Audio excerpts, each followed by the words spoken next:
Pharma ടോക്കിലേക്ക് ഏവർക്കും സ്വാഗതം. ഇന്നത്തെ ചിന്താ വിഷയം അരളി വിഷമോ ഇല്ലയോ എന്നതിനെ കുറിച്ചാണ്.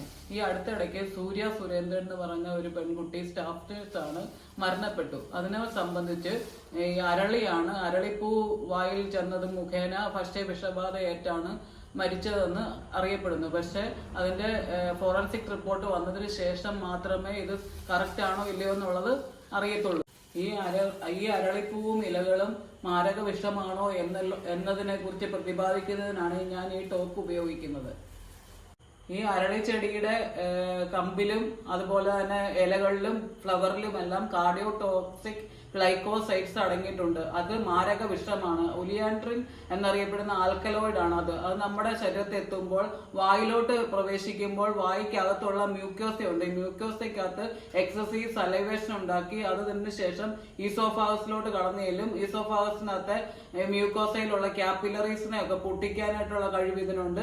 അത് താഴോട്ട് ചെന്ന് സ്റ്റൊമക്കിൽ ചെല്ലുന്നു. സ്റ്റൊമക്കിൽ ചെല്ലുമ്പോഴും അവിടുത്തെ മ്യൂക്കോസയിൽ ആമാശയത്തിന്റെ മ്യൂക്കോസയിലെല്ലാം ഈ ക്യാപ്പിലറീസ് പൊട്ടിച്ച് അങ്ങനെ അത് വോമിറ്റിംഗ് സെൻസേഷൻ, നോസിയ, അതുപോലെ തന്നെ ബ്ലീഡിങ്, ഡയറിയ, അത് വയറ്റിളക്കം വരുമ്പോൾ അതിനകത്തൂടെ ബ്ലഡ് വരാനുള്ള സാഹചര്യമുണ്ട്. അതുപോലെ അബ്ഡോമിനൽ പെയിൻ, ക്രാംസ്, സ്പാസം എന്ന് വെച്ചാൽ ഭയങ്കര സഹിക്കാൻ മേലാത്ത വയറ് ഭയങ്കര കമ്പിച്ചുകൊണ്ടൊക്കെ വരുന്ന അവസ്ഥ, സഹിക്കാൻ മേലാത്ത പെയിന്, അതുപോലെ ബ്ലോട്ടിങ്, ഗ്യാസ് കയറിയ അവസ്ഥ എന്നിവയൊക്കെ ഉണ്ടാകുന്നു. അതിനുശേഷം അത് മലത്തിലൂടെ അത് ഏനസ് വഴി പുറത്തു പോകുന്നു. അപ്പോൾ നമ്മൾ ഈ ടോക്സിക് ആയിട്ടുള്ള വസ്തു നമ്മുടെ ബ്ലഡിലോട്ട് അബ്സോർബ് ചെയ്ത് പോകുന്നു. ഈ ടോക്സിക് ആയിട്ടുള്ള വസ്തു അബ്സോർബ് ചെയ്ത് പോകുമ്പോൾ അതിനുശേഷം നമ്മുടെ ഹാർട്ടിലോട്ട് എത്തിച്ചേരുന്നു. ഇത് കാർഡിയോ ടോക്സിക് ആണെന്ന് പറഞ്ഞല്ലോ. ഈ ഹാർട്ടിന്റെ മസിലില് ഇത് സോഡിയത്തിനെയും കാൽഷ്യത്തിനെയും കൂട്ടുന്നു. അതിനുശേഷം ഇതിന്റെ എക്സ്ട്രാ സെല്ലുലാർ സ്പേസസിലോട്ട് ഇതിന്റെ പൊട്ടാഷ്യത്തിന്റെ അളവും കൂട്ടുന്നു. അങ്ങിപ്പോ ഹൈപ്പർ കലീമിയ എന്നൊരു അവസ്ഥയിലോട്ട് വരുന്നു. അതിനുശേഷം അത് വേഗസ് നെർവിനെ അഫക്ട് ചെയ്യുന്നു. വേഗസ് നെർവിനെ അഫക്ട് ചെയ്യുമ്പോൾ സൈനസ് ബ്രാഡികാർഡിയ ഉണ്ടാകുന്നു. അതായത് നമ്മുടെ നെഞ്ചിടിപ്പ് കുറയുന്നു.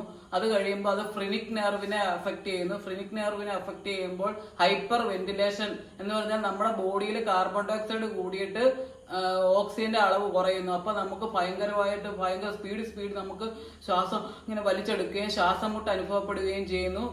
അതിനോടൊപ്പം ടാക്കിക്കാർഡിയ, നെഞ്ചിടിപ്പ് ഭയങ്കരമായിട്ടും കൂടുന്നു.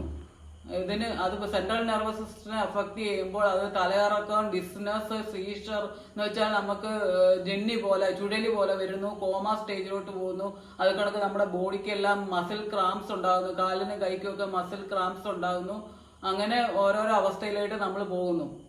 നമ്മുടെ ബോഡിയിലെ നെർവുകൾ തകരാറിലാകുമ്പോൾ നമ്മുടെ ഹാർട്ടിന് എസിസ്റ്റോൾ എന്ന ഒരവസ്ഥയിലോട്ട് വരുന്നു. എന്ന് പറഞ്ഞാൽ ഹാർട്ടിന്റെ ഇമ്പൾസ്, ഇലക്ട്രിക്കൽ ഇമ്പൾസ് ട്രാൻസ്മിറ്റ് ചെയ്യുന്നത് നെർവുകളാണ്. അത് ട്രാൻസ്മിറ്റ് ചെയ്യാതെ വരുമ്പോൾ ഇലക്ട്രിക്കൽ സിസ്റ്റം മുഴുവനും ഹാർട്ടിന്റെ തകരാറിലാവുകയും അത് ബ്ലഡ് പമ്പ് ചെയ്യാൻ പറ്റാതെ വരികയും ചെയ്യുന്നു. അതിനോടൊപ്പം വെൻട്രിക്കുലർ ഫിബ്രിലേഷൻ എന്ന ഒരു അവസ്ഥയിലോട്ട് പോകുന്നു. വെൻട്രിക്കുലർ ഫിബ്രിലേഷൻ എന്ന് പറഞ്ഞാൽ ഹാർട്ടിന്റെ താഴത്തെ ചേംബറിൽ നിന്ന് റാപ്പിഡ് ആയിട്ടുള്ള ഹാർട്ടിന്റെ റിതം വരികയും അത് ഹാർട്ട് അറ്റാക്കിലേക്ക് നയിക്കുകയും ചെയ്യുന്നു.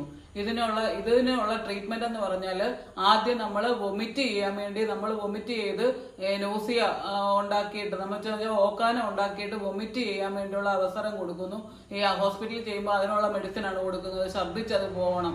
ഇല്ലെങ്കിൽ ഗ്യാസ്ട്രിക് ലവാജ് എന്ന് പറഞ്ഞാൽ വയറ് ക്ലീൻ ചെയ്ത് വിടുന്നത് ഒരവസ്ഥ.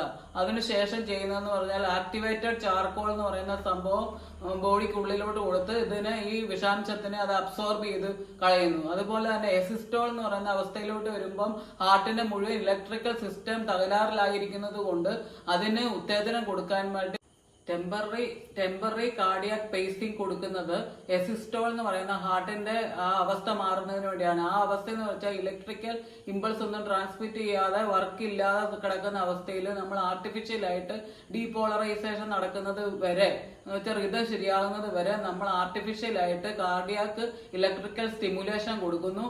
അപ്പോൾ നമ്മുടെ ബോഡിയിൽ നിന്നുള്ള ഈ വിഷാംശം പൂർണ്ണമായും പുറന്തള്ളപ്പെടുന്നത് വരെയും ഈ റിതം ശരിയാകുന്നത് വരെയും ഈ ആർട്ടിഫിഷ്യലായിട്ട് ഇലക്ട്രിക്കൽ സ്റ്റിമുലേഷൻ കൊടുത്തുകൊണ്ടിരിക്കുന്നു.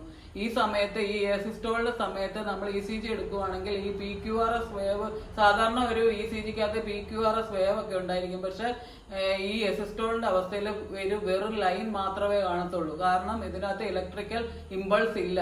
അതുകൊണ്ട് ഈ അരളിപ്പൂവിനെ കുറിച്ചുള്ള വിഷാംശത്തെക്കുറിച്ചും അതിന്റെ എല്ലാ കാര്യങ്ങളെക്കുറിച്ചും നിങ്ങൾക്ക് മനസ്സിലായെന്ന് ഞാൻ കരുതുന്നു. ഇതുപോലുള്ള ഒത്തിരി വീഡിയോസ് നിങ്ങളിലേക്ക് എത്തുന്നതിന് വേണ്ടിയും ഇത് ഉപയോഗപ്രദമാകുന്നുവെങ്കിൽ നിങ്ങൾ ലൈക്ക് ചെയ്യുക, ഷെയർ ചെയ്യുക, സബ്സ്ക്രൈബ് ചെയ്യുക.